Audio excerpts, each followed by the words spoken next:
Hammaga salom o'rtoqlar. Bugun sizlar bilan mana bu natijniy patologga qanaqa qilinishini ko'rib chiqamiz, bosqichma-bosqich. Birinchi bo'lib natijniy patologda mana bu rezinkasi qilinadi.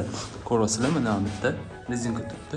Mana shu rezinka polniy perimetr bo'ylab devorga oddiy shurtda samarangizda bunday qotirib chiqiladi. Biz bu yoqda kvadratini 80 ming so'mdan qildirganmiz. O'z 100 ming so'mdan o'tib tushirtirib 80 ming so'mdan qildirganmiz. Bu yoqda mana bu joy bunday ketgan-ku. Mana shuni orqa tarafi ham hisoblangan, chunki bittada yaxlit mana to'rt burchi mana bunaqasiga bunday ketgan, oxirigacha mana bunaqasiga ketgan material sotib olishdi-da.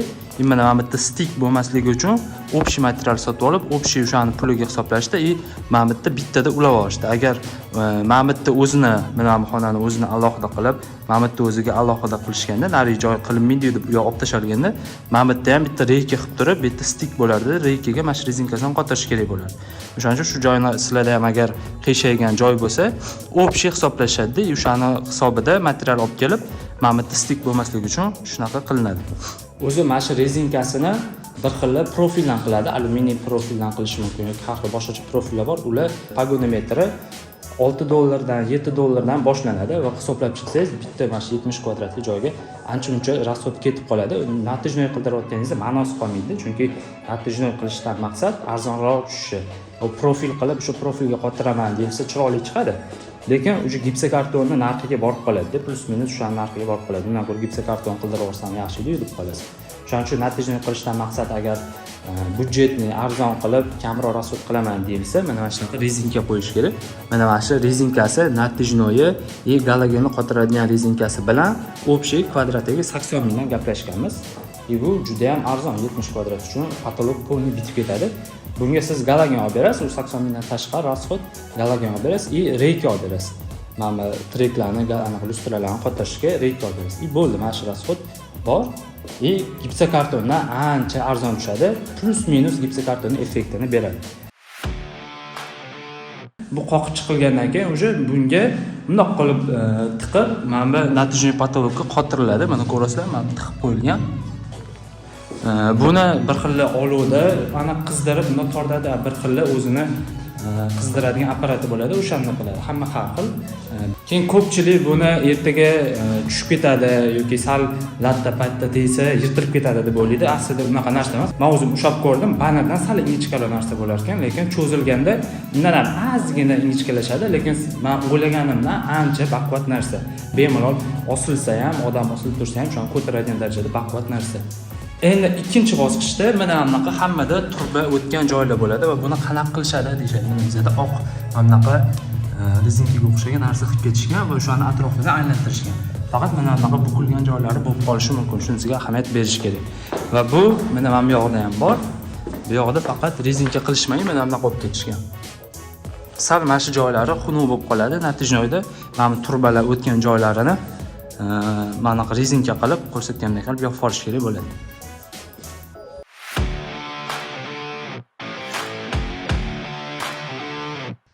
Keyingi bosqich galogen trek lustralarni qanaqa qilib qotiradi, o'zi hammasini qo'ysa bo'ladimi natijnoga yoki natijnoga alohida galogen sotib olish kerakmi, shunga tushadigan degan savollar bor.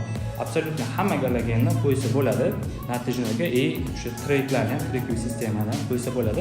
Faqat bizada bu yoqda patologimiz o'zi past 260 o'shaning uchun biza bu yoqqa внутренний trek oluvdik.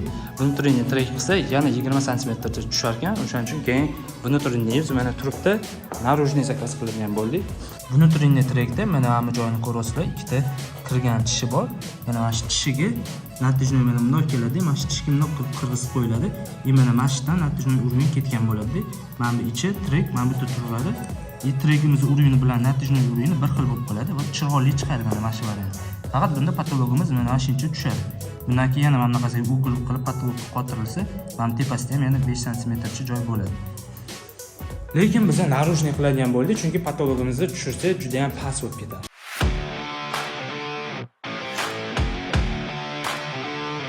Juda ham aktual savol bu.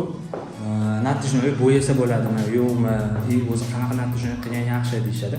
Men tushunmayman, unaqa gulli natijnoylar qilib tashlashadi patologga. Odam bunaqa natijnoy qilish uchun вкусы bilan qonuniy ajrashgan bo'lish kerak. Берем сначала укропу, потом кошачью жопу, ведро воды и туда. Охапку дров и плов готов. Да что ты, черт побери, такое несешь? Eng yaxshisi mana bu oq, oddiy oppoq natijnoy qilish xuddi shu gipsokartondagi effektni beradi. Faqat minus tarafi mana bu ko'rasizlar, atrijina, mana shu atrijinasi bor. Shu narsa menga yoqmaydi. Faqat bu atrijinani ketkazish uchun shu matviy kraskada bo'yasa, bu atrijina ancha matviylashadi, ketadi. Buni natijnoychilar yo'q, kraskada bo'ya bo'lmaydi. Natijnoyi deydi, men o'zim qildirayotgan natijnoyim ham kraskada bo'ya bo'lmaydi dedi, lekin men ancha o'rganib internetdan nimalar qilishgan o'shani qidirganimda natijnoy bo'yagan odamlar ham bor. Faqat bo'yaganda o'sha sepiladigan kraskada bo'yash kerak, chunki valikda bo'yasa o'sha tortirishlarini buzib qo'yishi mumkin.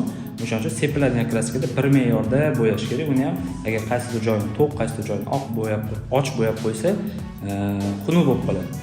Bo'yaganda plus tarafi shu matviylashadi. Siz o'zingiz xohlagan masalan devoringiz qaysidir kod rangni o'z kodi bo'ladi. O'sha kodda qilgan bo'lsangiz kraskada, patologiyani bir xil qilmoqchi bo'lsangiz, buni mana natijnoychidan o'zingiz zakaz bersangiz, sal boshqacharoq qilib qo'yish mumkin. O'shaning uchun o'sha kraskani o'zida bo'yasangiz, patolog bilan devor bir xilda chiqadi.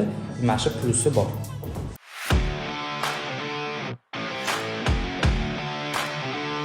Mana bu yerda sanuzilda birinchi kafil qilib keyin natijnoy qilgan yaxshimi yoki natijnoy qilib keyin kafil qilgan yaxshimi degan savol bor. Biz bu yoqda birinchi natijnoy qilganmiz, keyin kafilni qilganmiz va o'shani hisobiga ko'rasizlar, mana bu zazor qolib ketgan. Ozgina zazor bor. Bu narsa xunuk, men o'zimga yoqmadi shaxsan menga. Endi buni nima qilish kerak deyilsa, keyingi obyektlarimizda xudo xolis qilamiz. Mana birinchi kafilni qilib turib, kafilni natijnoydan teparoq 3 sm o'tkazib turib, boyagi men rezinkasini mana shu kafilga qotirib, mana shu kafil ustidan natijnoy qilganda mana bunaqa zazor qolmasdi-da. Hamma xonalarga o'xshab mana bunaqa stik bo'lib turardi. Va bu ancha mana bu narsa yaxshiroq, chunki mana bu zazorga qaragandan ko'ra. Eng muhim joylardan biri, buni ham ko'pchilik natijnoy chiqayotgan okalar o'zligi tavsiya qilishadi. Mana rezinkasini qo'yish kerak deyshadi yoki oq deyshadi, oq qo'yish kerak. Yoki mana bunaqa qora qo'yish kerak deyshadi. To'g'risi menga bu oq ham yoqmadi, qorasi ham yoqmadi. Chunki ikkalasi ham g'alati turibdi. Ammo oqiga nisbatan qorasi yoqdi ko'proq. Nimaga? Chunki oqi ertaga sarg'ayib ketishi mumkin. O'sha mana bu ham yarim oydan beri turibdi, ko'rasizlar, qaysi bir joylar dog' bo'lib qolgan. O'sha bilinadi rezinka turgani, buzib qo'yadi natijasi. Qorada unaqa joyi yo'q, lekin qora ham baribir mana bu devor valnasini ko'rsatib qo'yapti. O'zi aslida shu valnasini yopadi deb qo'yishadi rezinkani. Natijnoychilar обязательно qo'yish kerak deb olib boradi. Lekin mana bu o'zi turgani mana bu viddan ko'ra ancha yaxshi.